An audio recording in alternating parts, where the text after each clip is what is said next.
కల్పిక గారు, prism pub యాజమాన్యం మీ మీద దాడి చేసిందని, అసభ్యకరమైనటువంటి పదజాలంతో మిమ్మల్ని దూషించిందని, లిటరల్ గా మాటలతో మిమ్మల్ని రేప్ చేసేందుకు ప్రయత్నం చేసింది, రేప్ చేసింది అన్నట్లుగా మీరు ఇందాక ఆరోపణలు చేశారు.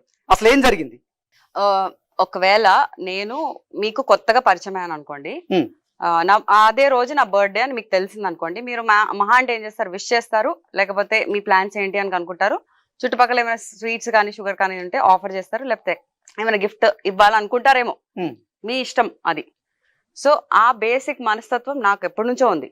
నేను మా ఫ్రెండ్స్ కి కానీ ఒక ఫెస్టివల్ ఉండనివ్వండి, ఒక బర్త్డే ఉండనివ్వండి, నేను ఎవరు నా చుట్టుపక్కల ఉన్నా వాళ్ళకి నేను స్పెషల్ చేయాలనే ఫీల్ అవుతా.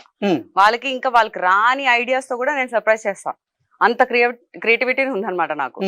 సో నేను ఈ చిన్నపిల్ల మనస్తత్వం నాలో ఉంది కాబట్టి అలా కనిపించనేమో కానీ నా లోపల చాలా అంటే చిన్నపిల్ల మనస్తత్వం ఉందని మీరు చెప్తున్నారు, కానీ కుండ బద్దలు కొట్టి మాట్లాడే తత్వం మీది. కుండ నేను చెప్తాను దానికి. అంటే ఏదైనా సరే ఉన్నట్లుగా మాట్లాడేటువంటి తత్వం మీది, ఆ వైఖరి మీది. మరి అసలు మొన్న ఏం జరిగింది, అసలు ఎందుకు గొడవ జరిగింది, గొడవకి కారణం ఎవరు? నిజంగా మీరే గొడవకి కారణమా, లేదంటే ప్రిజం పబ్ యాజమాన్యమే గొడవకి కారణమా? గొడవకి కారణం నేను కేక్ కాంప్లిమెంటరీ గురించి అడగడమే గొడవకి కారణం. దాన్ని చాలా గ్రేస్ఫుల్ గా క్లోజ్ చేసేయచ్చు వాళ్ళు కానీ నేను కానీ. నేను అనుకుంటే అది పెద్ద అసలు అంత డ్రాగ్ అయ్యేది కూడా కాదు.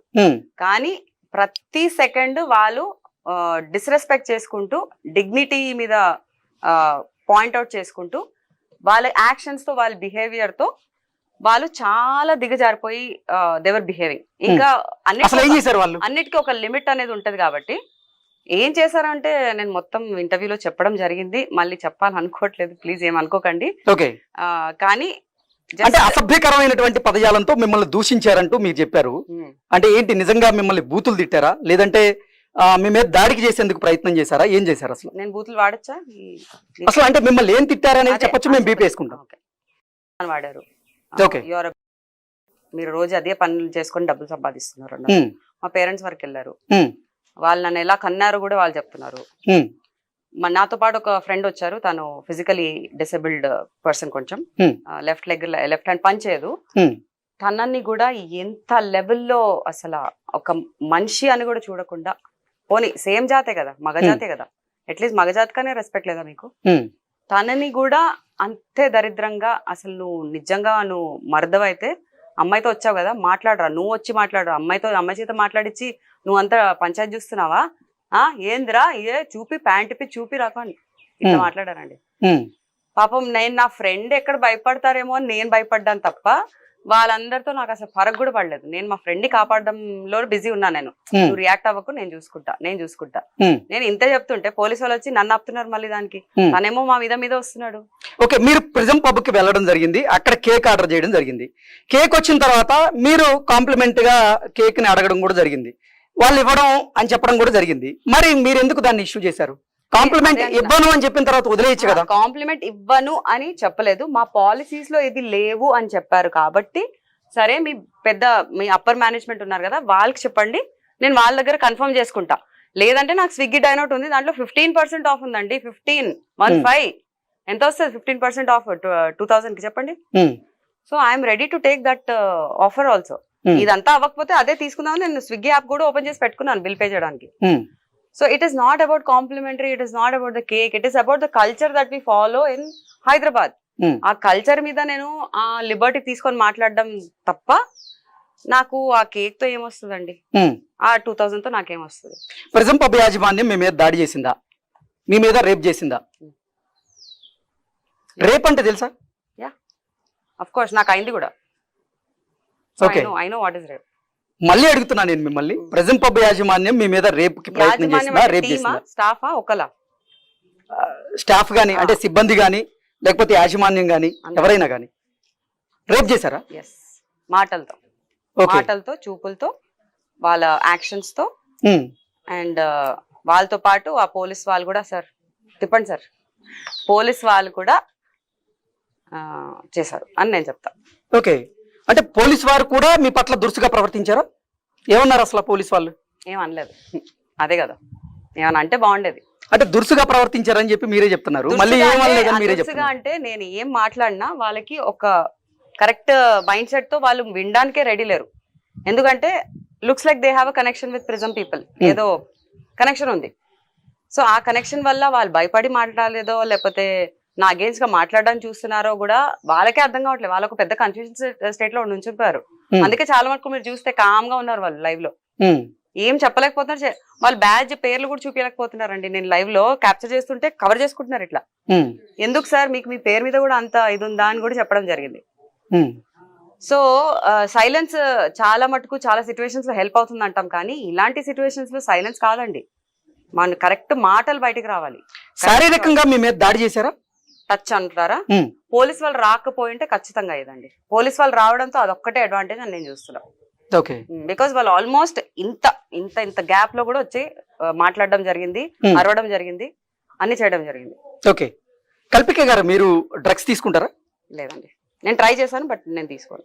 ఓకే, డ్రింక్ చేస్తారా? చేసేదాన్ని, ఇప్పుడు చేయట్లేదు. ఓకే, కల్పిక డ్రగ్స్ తీసుకుంటారని డ్రింక్ చేస్తారు అన్నట్లుగా పబ్ యాజమాన్యం చెప్తున్నారు. అసలు ఏంటి, ఆ రోజు మీరు నిజంగా డ్రింక్ చేసి ఉన్నారా? వామ్ వాటర్, వాళ్ళ లోకల్ వామ్ వాటర్ తాగాను. నేను బాటిల్ వాటర్ కూడా తీసుకోను. ఓకే, వామ్ వాటర్ అంటే వామ్ వాటర్ కి అంత ఎనర్జీ వచ్చిందా మీకు? నాకు నార్మల్ గానే అంత ఉంటుందండి. ఓకే, సో వామ్ వాటర్ నాకు కంటిన్యూస్ సైనస్ ఆస్తమా ఎలర్జీస్ ఉన్నాయి తప్ప నేను దానికోసం ఎప్పుడు వామ్ వాటర్ తీసుకుంటా తప్ప. కోల్డ్ ఐస్ క్రీమ్ కూడా తినాలంటే దానికి ముందు వెనకాల ఒక పంచాయతీ ఉంటుంది నాకు. అట్లా అంటే మీరేదో కాంట్రవర్సీ కోసమే ఆ పబ్కు వెళ్ళినట్లుగా, కాంట్రవర్సీ కోసమే ఆ గొడవ చేసినట్లుగా, మీరు సబ్స్క్రైబర్స్ కోసం అలాగే పబ్లిసిటీ కోసమే ఆ గొడవకి దిగినట్లుగా మరి ప్రెజం పబ్ చెప్తుందా, మీరేనా ఉంటారు? ఇదే నా రియాక్షన్. కాంట్రవర్సీ నేను ఎందుకు చేసుకోవాలండి, నాకేం అవసరం, నా వర్క్ ఉందండి నాకు బిజీ పెట్టడానికి. ఈ స్టేట్మెంట్ విని విని నా చెవు నుంచి, నా కళ్ళ నుంచి, నా నోటి నుంచి రక్తం వస్తుందండి. అంటే తెలుగు చిత్ర పరిశ్రమలో కల్పికకి ప్రస్తుతం అవకాశాలు లేవు కాబట్టే ఆవిడ పబ్లిసిటీ కోసం ప్రయత్నం చేస్తూ ఈ గొడవకు దిగిందంటూ వాళ్ళు చెప్తున్నారు. మరి మీరేమంటారు? సో నేను 2.5 years బ్యాక్ ఒక వెబ్ సిరీస్ చేసా, దయా అని. పవన్ సాధ్నేని గారే డైరెక్టర్. ఓకే, ఇప్పుడు నెక్స్ట్ ఒక ప్రాజెక్ట్ కి అసోసియేట్ అవుతున్నాను మళ్ళీ పవన్ గారితోనే. It's called AOT. దాని ముందు ఒక ఫిల్మ్ కి నేను డైరెక్షన్ డిపార్ట్మెంట్ లో చేసా, మగాడు మూవీ పేరు. అది కొంచెం పాజ్ అయింది, ఇప్పుడు మళ్ళీ రీస్టార్ట్ అవుతుంది. థర్డ్ ప్రాజెక్ట్ మళ్ళీ పవన్ సాధ్నేని గారిదే AOT లో. Some way or the other I'm gonna get associated. AOT అంటే ఆకాశంలో తార. దయ చూపించి ఈ మగాళ్ళందరికీ నేను ఒక ఆకాశంలో తార అని చూపించుకుంటా. మగాళ్ళందరూ అని చెప్పి నా సైడ్ చూపిస్తారు, సెంటర్ లో వచ్చింది అది అంతే. ఓకే, సో నా మూవీసే speaks my whole life. Okay, present ఏ ప్రాజెక్ట్స్ ఉన్నాయి మీకు? మగాడు, AOT, అండ్ నేను చాలా స్క్రిప్ట్స్ అనాలిసిస్ చేస్తున్నాను ప్రస్తుతానికి. స్క్రిప్ట్స్ వింటూ ఉన్నాను, ఏది బాగా నచ్చి డిఫరెంట్ గా అనిపిస్తే నేను చేస్తా, ఏ లాంగ్వేజ్ లో అయినా చేస్తా. ఓకే, సబ్స్క్రైబర్స్ కోసమే నేను ఈ గొడవ చేశానంటూ మీరే మాట్లాడినట్లుగా ఒక వీడియో, ఒక ఆడియో ఇప్పుడు సర్క్యులేట్ అవుతుంది, దాని మీద ఏమంటారు? ఇలాంటి 10 వీడియోలు ఇంకా చేసి నేను మళ్ళీ సర్క్యులేట్ చేస్తా. ఓకేనా, మీరు చేస్తారా? ఏం జరిగిందో తెలియాలి కదా. ఏం లేదండి, 1.5 hour వాళ్ళే నాది వీడియోస్ తీసి, మీకు ఇదే కదా కావాలి, మీ అమ్మాయిలకి ఇదే పని కదా, దీంతోనే మీకు మానిటైజేషన్ అవుతుంది, డబ్బులు వస్తుంది కదా, మీరు అన్ని పబ్బుల్లో బెంగళూరులో ఇక్కడక్కడ అన్ని పబ్బుల్లో క్లోజ్ చేయడానికే మీ ప్రయత్నంలో ఉన్నారు కదా. సో అదే పని మీద మీరు చేస్తున్నారు కాబట్టి మేము వీడియో తీస్తున్నాము అన్నారు. నేనన్నా వీడియో ఎందుకండి, CCTVలు ఉన్నాయి కదా, అన్ని యాంగిల్స్ నుంచి క్యాప్చర్ అవుతాయి కదా, వీడియో ఎందుకు తీయాల్సి వస్తుంది మీకు అన్నా. లేదు మాది ఉంటది కదా PR, మేము చేసుకుంటున్నాం అని. ఓకే, నేను కూడా PR చేసుకుంటాను. నేను ఇన్స్టాగ్రామ్ ఆన్ చేసుకొని just 1 week or 10 days back subscription option ఉందని ఇన్స్టాగ్రామ్ లో మొన్నే తెలిసింది నాకు. అది దాన్ని ప్రాపర్ గా వాడుకుందాము, నాకు ఒక ఆర్మీ, కల్పికాస్ ఆర్మీ క్రియేట్ చేసి అందరికి నేను చేసే పోరాటంలో కమాండ్ వాక్ విత్ మీ అని చెప్దాం అని చెప్పి నేను ఆ గ్రూప్ క్రియేట్ చేయడం జరిగింది. ఇప్పటి వరకు దాంట్లో నుంచి ఒక 9 పైసా కూడా రాలే నాకు, ఇంకా ఫ్రీ ట్రయల్ లోనే ఉంది అది. పబ్బు వాళ్ళు నా పట్ల దురుసుగా ప్రవర్తించారు, అసభ్యంగా మాట్లాడారని మీరే చెప్తున్నారు. మరి మీరు కూడా పోలీసుల పట్ల అసభ్యంగా మాట్లాడినట్లుగా ఒక వీడియో బయటకు వచ్చింది, దాని మీద ఏమంటారు? ఏమని వచ్చింది? పోలీసు వారిని మీరు తిట్టినట్లుగా. ఏమని? ఆ పదం మేము చెప్పలేము, నేను పోలీసు వాళ్ళని తిట్టింది మీరే కదా, మీకే తెలియాలి. టామ్ దాన్ని టామ్ అన్నా, హాయ్ టామ్ అంటారు కదా, అదన్నా. ఓకే, లాస్ట్ స్టేట్మెంట్ నా లైవ్ లో, గచ్చిబౌలి పోలీసు ఇలాంటి వాళ్ళకి టామ్ అన్నా. పోలీస్ వాళ్ళ వైపు నేను ఏం అంతేగాని పోలీస్ వారిని మీరు దూషించింది గానీ అసభ్యకరమైన పదజాలంతో మీరు, ఎందుకంటే వీళ్ళే నన్ను అర్థం చేసుకోవట్లేదు అంటే వాళ్ళు వీళ్ళకన్నా దిగజారిపోయి ఉన్నారు. సో ఏం ఎక్స్పెక్ట్ చేస్తానండి వీళ్ళ నుంచి? మీ డ్యూటీ మీరు సరిగ్గా చేస్తే ఆ రెస్పెక్ట్ మీరే మీ ఓన్ గా మీరు పెంచుకోవచ్చు మీ సైడ్ నుంచి. నేను వచ్చి మీకు సపరేట్ గా రెస్పెక్ట్ ఇవ్వక్కర్లేదు. Okay, why Kalpika? దేనికి? అంటే అసలు కల్పిక ఈ మధ్య కాలంలో వరుసగా వివాదాల్లో చిక్కుంటూ ఉన్నారు. మీరు చిక్కుంటున్నారా? ఎవరైనా మిమ్మల్ని వివాదాల్లోకి లాగుతున్నారా అంటే ఏం చెప్తారు? నేను ఇన్ని ఇయర్స్ ఏదైనా వివాదంలో చిక్కుకున్నానా? 17 years లో ఒక 15 years నుంచి నేను చాలా తక్కువ ఇంటర్వ్యూ. మీతోటి సహనటులతో మీకేదో వివాదం ఉందని, స్కూల్ కి సంబంధించినటువంటి వివాదం ఒకటి నడిచిందని. మీకు టైం ఉందంటే ఒక్కొక్క టాపిక్ గురించి నేను సపరేట్ గా మళ్ళీ నేను ఇంటర్వ్యూ చేసుకోవచ్చు. బట్ ఏంటంటే వాళ్ళు నా నుంచి లీగల్ గా మాటలు తీసుకోవడం జరిగింది. I'm not suppose to discuss about their scenario anymore, otherwise they will be putting me behind the bars అంట. ఏం చేయకుండా they will be putting me behind the bars అంట. అభినవ్తో మీకు గొడవ ఏంటి? మెల్లగా వాళ్ళ అందరు టాపిక్స్ నేను తీస్తాను. అభినవ్తో మీకు గొడవ ఏంటి? ఐ లవ్ హిమ్ అబ్బా, ఏం గొడవ లేదు నాకు, వాడే పిచ్చోడు అంతే. ఓకే, ఏంటి బిగ్ బాస్ కు మీరు వెళ్ళాలనుకుంటున్నారా? బిగ్ బాస్ నుంచి మీకు ఏమైనా కాల్ వచ్చిందా? ఫస్ట్ సీజన్ నుంచి కాల్ వస్తుంది. ఈసారి బిగ్ బాస్ 9 కాబట్టి పిలుస్తానని అనుకుంటున్నాను అంతే. అది కూడా స్పెషల్ ఎంట్రీ కింద వెళ్తా, వచ్చేస్తా. ఓకే, మీరు ప్రిజం పబ్ యాజమాన్యం మీద పోరాటం చేస్తూ ఉన్నారు. మీ హక్కుల కోసం మీరేం సాధించారు ఇప్పటి వరకు? జనాల ధైర్యంని సాధించాను. భయపడే అమ్మాయిలకి ఒక ధైర్యం ఇచ్చాను. మా మమ్మీ కూడా భయపడుతుందండి. నేను ఇలాంటి వాటిలో నేను వాయిస్ అవుట్ చేస్తానని చాలా భయపడుతుంది. ఎందుకంటే నేను అమ్మాయిని కాదు, నేను చేసే వర్క్, నేను చేసే ప్రొఫెషన్ అనేది చాలా ఛాలెంజింగ్ గా ఉంటది. చాలా డిమాండ్స్ ఉంటాయి. ఏ టైం అంటే ఆ టైం అవైలబిలిటీ ఉండడం, వర్క్ వెళ్ళడం, వర్క్ రావడము, వేరే వేరే కైండ్ ఆఫ్ మెంటాలిటీస్ తో డీల్ చేయడము, అవన్నీ ఇన్సెక్యూరిటీగా భయాలు మా మమ్మీకి చాలా ఇయర్స్ నుంచి ఉంది. కానీ ప్రతిసారి నేను తనకి ఇప్పుడు వరకు కూడా నేను తనకి ఎంకరేజ్ చేసుకుంటూ కరెక్ట్ వేలో తనకు అర్థం చేపించేలా ఇప్పుడు కూడా నేను తనకి కరేజ్ ఇస్తున్నా. మమ్మీ ఇలాంటి వాటికి నువ్వు ఎన్నో పోరాడావు మమ్మీ, నీకు గుర్తుందో లేదో, నువ్వు ఇచ్చేసావు వచ్చేసావు అని ఎగ్జాంపుల్స్ ఇచ్చి మరి నేను తనకి గుర్తు చేసి తనెంత స్ట్రాంగ్ ఉందో, నన్నెంత స్ట్రాంగ్ చేసిందో అని నేను చెప్పుకుంటూనే ఉన్నాను మమ్మీకి కూడా. సో ఆ స్ట్రెంగ్త్ నాకు మా మమ్మీ నుంచి వచ్చింది, నాకు నా సినారియోస్ నుంచి వచ్చింది. నాది వేరే ఇంకో 10 మందికి హెల్ప్ చేస్తుందేమో అని. ఓకే, కల్పిక గారు, మీరు పబ్కు వెళ్ళడం మీద, మీ డ్రెస్సింగ్ మీద, మీరు పబ్కు వెళ్ళి అక్కడ రచ్చ చేయడం మీద కొంతమంది నెటిజన్లు అయితే మీ మీద మండిపడుతూ ఉన్నారు. మరికొంతమంది మీకు మద్దతు తెలుపుతూ ఉన్నారు. అంటే అసలు నైట్ టైంలో కల్పిక పబ్కే ఎందుకు వెళ్ళింది, అక్కడ ఎందుకు డ్రింక్ చేసింది, అక్కడ ఎందుకు రచ్చబెట్టుకుంది వాళ్ళతో, ఇలా రకరకాలుగా కొంతమంది మిమ్మల్ని దుమ్మెత్తిపోస్తూ ఉంటే మరికొంతమంది మీకు సపోర్ట్ చేస్తూ ఉన్నారు, మద్దతు తెలుపుతున్నారు. ఒక మహిళ అయితే ఏంటి పబ్కు వెళ్ళకూడదా, ఎంజాయ్ చేయకూడదా, తన పర్సనల్ లైఫ్ ని తాను ఎంజాయ్ చేయడంలో తప్పే ఉంది అంటూ మీకు మద్దతు తెలిపే వాళ్ళు ఉన్నారు. అసలు ఫైనల్ గా మీరేమంటారు?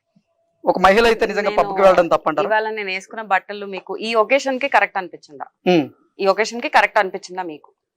మీకు మీ ఇష్టం అది కదా, మీరే ఆన్సర్ ఇచ్చేసారు. సో 10 మందికైనా నేను ఒపీనియన్స్, వాళ్ళ ఒపీనియన్స్ నేను చేంజ్ చేయలేను. నాకు నచ్చినట్లు నేను ఎప్పుడు ఉన్నాను, ఎప్పుడు చేస్తాను. కానీ ఏ ఒకేషన్ లో ఎలా రెడీ అవ్వాలో నాకు తెలుసు, ఏ దాంట్లో ఎలా కంఫర్టబుల్ గా ఉండాలో నాకు తెలుసు. ఇప్పుడు ఈ పబ్ విషయంలో వస్తారా, పార్టీల విషయంలో వస్తారా, తాగుడు విషయంలో వస్తారా? కొంతమంది పొద్దు నుంచి సాయంత్రం వరకు కూడా బర్త్డే పార్టీ చేసుకుంటారండి ఇంట్లో. సో దానికి నేను నైట్ లోనే తాగాల్సిన అవసరం లేదు, డేలో తాగాల్సిన అవసరం లేదు. తాగాలంటే దానికి ఒక టైం అవసరం లేదు, తాగొద్దంటే కూడా దానికి ఒక టైం అవసరం లేదు. సో ఎవరు ఏం చేసినా అది వాళ్ళ చాయిస్. వాళ్ళు ఏం తప్పులు చేసినా తప్పులు చేసి నేర్చుకొని బయటకు వస్తే అందరికి మంచిది. మీరు చిన్నప్పటి నుంచి కూడా ఇలాగే ఉన్నారా? మీ వైఖరి ఇలాగే ఉందా? అంటే ఏ విషయాన్నైనా సరే ముక్కుసూటిగా చెప్పేటువంటి స్వభావం మీది? ఐ థింక్ నేను నా ప్రోగ్రెసివ్ మూవీస్ క్యారెక్టర్స్ చేయడంతో నాకు ఆ వాయిస్ వచ్చిందని నా ఫీలింగ్. నా థాట్ ప్రాసెస్ ఇదే ఉండే, కానీ నేను ఎప్పుడు వాయిస్ అవుట్ చేయలేదు. ఎందుకంటే నేను చిన్నప్పటి నుంచి చాలా అంటే చాలా ఇంట్రోవర్ట్. నాకు ఒక గిన్నెస్ రికార్డ్ ఇచ్చేయచ్చు, అంత ఇంట్రోవర్ట్ పర్సన్, అంత భయపడేదాన్ని నేను. జనాలంటే ఏదున్నా, స్టేజ్ అంటే కూడా భయం ఉండేది. కెమెరా నేను ఎలా ఫేస్ చేశానో నాకే తెలియదు కానీ. సో నా థాట్ ప్రాసెస్ ప్రతిసారి అలానే ఉండే, కానీ వాయిసింగ్ అనేది ఈ మధ్య స్టార్ట్ అయింది. ఓకే, చివరిగా అయిపోయింది. ఇండస్ట్రీలో మీరు కాస్టింగ్ మాట్లాడడం దీని గురించి నేను మాట్లాడా. ఎందుకు భయం? వాకౌట్ భయమా?